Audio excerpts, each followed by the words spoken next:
Thank you very much, and thank you, Dr. Venkatesh and the IHMR community for bringing me back to this campus after almost 14, 15 years. It is actually very nostalgic for me because at a very critical point in my work, we used to come here, make presentations, make appeals to bureaucrats. You know, some of them did not go very well, but it was a very important part of my journey as a development professional. Of course, Anand, you have not only brought together 4 Irmans on the dais, you've also brought together 2 Khandelwals. I don't know how that happened. So there must be some divine coincidence in that. But I think really both Ashish and Gaurav have presented solutions which are very far-reaching.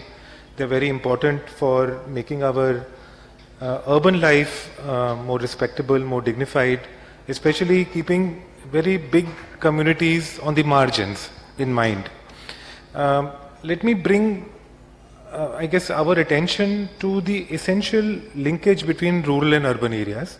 And I would like to focus on a very large population segment, which is of migrant workers who come from rural areas, enter our cities and make our cities our cities really survive on them. So we know that cities have been built on the resources of rural areas, not just because it is from the rural areas that the construction material comes or the input for the factories come, our food comes from there, our milk comes from there. That, of course, I think is well known and well understood. But the reality is that the cities would not prosper, would not flourish, actually would not survive, but for the fact that rural areas are also the largest supplier of our labor force. It is this large segment of people in villages that enter our urban economy that actually contribute to the economy and make cities function and prosper. But the question to ask is whether they get sufficient in return, not just as a community, but also are villages prospering from the same benefits that the cities seem to be witnessing in our country. And that is I think the kind of focus I would like to keep my discussion. I don't have a presentation and I should have brought one, but I'll stick to my privileges of being, having, over 25 years of experience, etc., and not show a PPT. The data on rural to urban migration is actually quite, it's not very well established. There are all kinds of definitional issues. The census defines migration in a certain way, and that is not a very reliable kind of estimate. But there is good reason to believe that almost about 180 million to 200 million people come out of villages and enter urban areas. This is not a small number. 180 million to 200 million people would equal several countries in Europe, right? It is a significant section of our entire population. Now, these are people who are not leaving rural areas or villages permanently.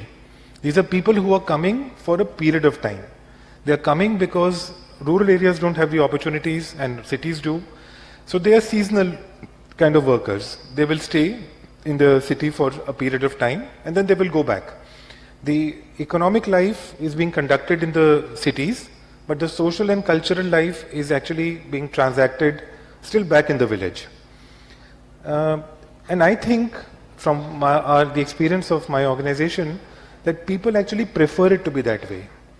We have a feeling that a lot of people are clamoring to be in cities, but that is not the case. Actually, the rural areas provide a cultural landscape and the dignity that even poor people can enjoy, and the cities, the urban spaces actually take that away. There is no dignity in being poor in the city, but there is at least some dignity and some semblance of, sanity, even if you are poor. I mean, to be poor is not preferred in any state, but there is some dignity, sense of dignity of being poor in a rural space. Now, why has India witnessed such massive scales of migration? The thing is that we often hear about international migration, which is Indians going abroad, the Indian diaspora in North America, in Europe, successful doctors, engineers, people in the IT sector. Those are the more celebrated kind of segments of our workforce. But people who migrate internally from rural to urban areas, why don't we don't hear about them very much? And I think it's part of a larger blackout that the whole rural-urban linkage actually suffers from. One reality to keep in mind is that there has been a systematic collapse of farming, of agriculture in our rural areas. And we are standing in a state which has actually witnessed that. I come from Udaipur. I come from a tribal area, from Udaipur, Dungarpur, Banswara districts.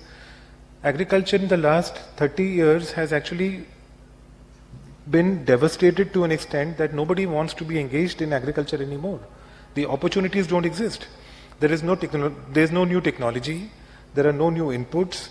Land holdings are very small, and whatever grows is dependent on rainfall, which is very erratic in our state. And the returns, finally, even if lands were to be fertile, the returns to farmers are so erratic and so small that it is very difficult for farmers to manage their families purely on the incomes that agriculture is bringing them. So we are actually witnessing a very large-scale exit from farming, which is driven out of distress. And in another forum, I would say that this is not an accident. It is actually a systematic kind of undoing of the farming sector in our country. But I'll leave that kind of discussion to another point.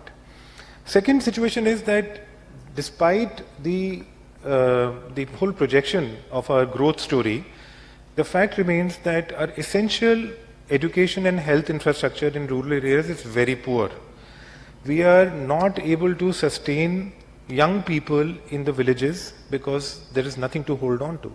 Schools are not retaining young people because they are not offering, the academic training or the skill in return for the number of years that a child would put into schooling.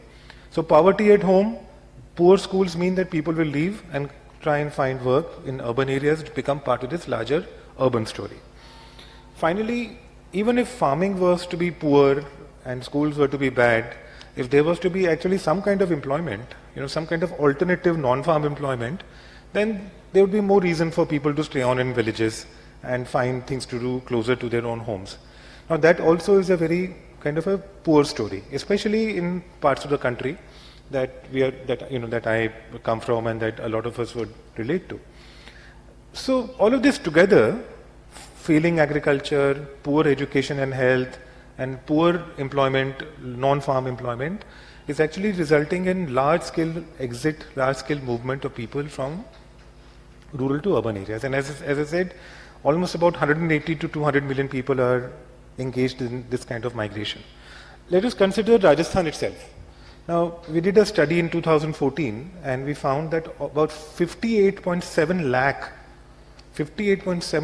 people are migrating from Rajasthan, from rural areas to urban areas. Now that is it's not an official estimate. It is based on our study that we carried out. What are the conditions that these people are facing? Are these people, of course they are bringing back money and incomes to their families, incomes and families that villages are not able to offer, but what else is the lived experience of these people and these communities in the cities that they go to? From Rajasthan in particular, especially from South Rajasthan, the big kind of destination is Gujarat, it is Maharashtra. The growth story of Gujarat is actually very linked to the impoverishment of Rajasthan and to other states of the country, including Odisha, including Bihar, including Bundelkhand, Madhya Pradesh and so on, which are all sending areas. These are areas where from people are going and coming to the Gujarats and the Maharashtras and Delhi NCR of our country. So if we look at the lived experience, and some of this I think you saw some projection of in what Ashish was saying, the lived experience of the migrant in the city is a pretty complex one, and it's not a very dignified one. Firstly, and I would highlight maybe 3 or 4 kind of key issues here. Firstly, rural people who are coming into urban spaces, urban areas as young workers at the age of 14 or 15 are coming without any skills. They're not bringing any particular skill with them to the urban economy. And in turn, they are actually remaining unskilled for very long periods of time.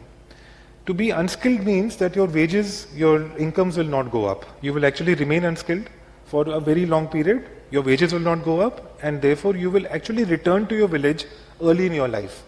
So we have an interesting phenomena in our area that there is early entry. So kids as young as 14 or 15 actually enter workforce, but by the time they are 30, they are actually already out. They're back in the village because just their wages are not able to match the cost of living, the expenditures that the city life is actually imposing on them. So poor skills matched with poor wages becomes one reality that they face. Secondly, a lot of this workforce is coming in without any formal documentation, written contracts. There is no clear, all the contracts are actually verbal. They are coming in through intermediaries, labor agents, commission agents. And they are becoming part of this very large informal workforce. These are the people who work as factory workers, as construction workers, as workers in as security guards, people in hotels and restaurants, agriculture labor, rag pickers, manual scavengers. Now, none of these populations have any legal framework or written documentation that is guiding the work, that is protecting the workforce that is coming. This is all informal. We have 94% of our entire workforce is informal. 94%. It's overwhelming. It's 94% of India's workforce is informal, and a significant part of that workforce is from rural areas in the cities. Okay, so the issue becomes that if wages are not being paid in time, or if wages are not getting paid at all, or if there is any physical abuse, if there is forced work, there is overtime, there's any violation, then there is no response in the city to these workers who are coming in. So they remain kind of excluded from the legal protection that is otherwise available to the organized sector, to people like you and I when we join jobs and so on. So that's the second kind of lived experience of the worker in the city. The third big experience is not having access to basic services, for example, housing. And I was just talking about this earlier, that when people who are migrating to cities seasonally are not looking to settle permanently. They want temporary housing. They want rental housing. But because cost being high or the quality of housing being so poor, it means that they are getting pushed into slums, or they are becoming part of what we call the degenerated periphery of cities. They are not in the core. They are actually pushed out of the city, and they are populating this whole ring of 10 to 15 kilometers that surrounds every city, because people can put up shacks, small tenements can come up, and they can stay there without actually paying any rent. And it is easier, it's less costly. So housing is a basic kind of exclusion. But look at drinking water, look at sanitary kind of sanitation facilities like toilets and so on, which we think is essential entitlement, but this workforce actually remains excluded from. So that is this exclusion from what is known as urban amenities is a very marked one for this population in our cities. Then there are other things like not being able to open bank accounts, not being able to have access to financial kind of services in the city. But a very significant one, which I would mention in the context of IHMR, is being especially vulnerable and vulnerable to high levels of disease, morbidity on account of their work and the conditions in which they live. So a lot of migrant workers, for example, that in our population that we work in Gujarat, and a lot of these are Rajasthani workers, we found that the prevalence of tuberculosis is twice the national average. There is a very high exposure to silicosis. There is a shocking level of injury, trauma, skeletal diseases, burns, which are untreated because when they're occurring, at the point that they're occurring, there is no immediate response. Now, when you imagine that people are working in a city like Ahmedabad or in Jaipur, this is not an area which doesn't have enough medical facility. But these medical facilities are not open to this workforce that's coming from rural areas. So it's not an easy one to access. So we find that a lot of people who fall ill or become injured, contract a severe illness, will actually go back to the village, wait to recover, and then come back again. So it's a real paradox that, where there is facility, even there people are not able to actually access that facility and provision. So health services, lack of access, and vulnerability to special kind of illnesses, I think, is a big feature of this workforce. So this is I would say the kind of unfortunate kind of story that marks our growth. Okay, it is a growth story that is not fully told. That our growth is happening, and we feel that the toxicity, the negative kind of outcomes of the urban growth actually gets passed on to the migrant worker, who takes it back to the village and to the rural area. So in that context, I think we have a lot to do in terms of urbanization. It was a new concept to me, and I propose that I will say, what I think it means. I feel that cities are essentially extractive.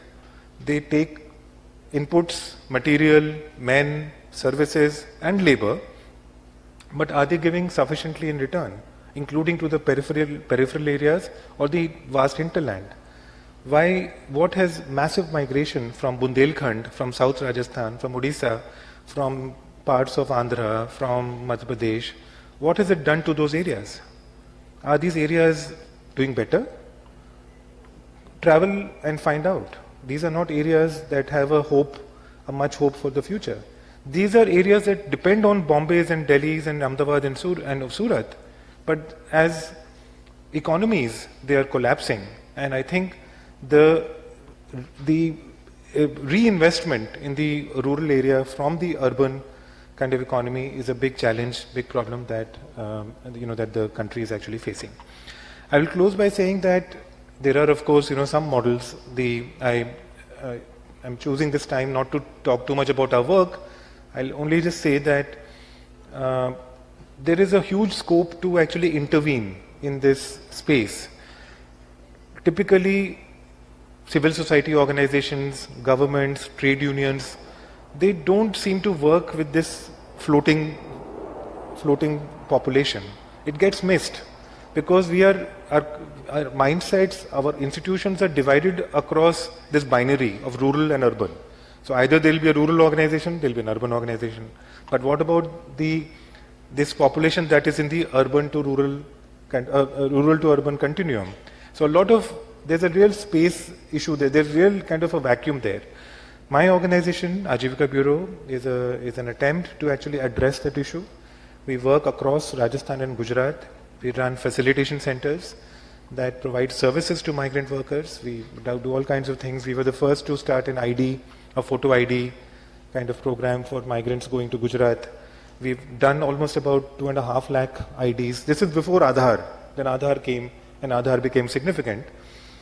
We'd have an ID program. We have a skills program in which young migrant workers are being given skills in construction and hospitality, and we help them finding jobs. We have a large legal aid program. We run a helpline, which is a toll-free number that workers can call in and get advice or support in case they are not being paid wages or not being given their due share, or they're being held captive or being abused. We have a healthcare program that is working on issues of malnutrition, injury, occupational illness, and morbidity among workforce. There is a large financial services activity that is helping opening bank accounts of migrant workers and so on.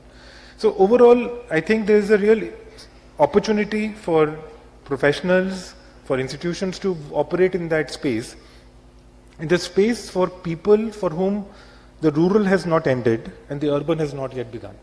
I think that is the space that I would call, the community to kind of think about in your programs and in your academic pursuit. Thank you very much.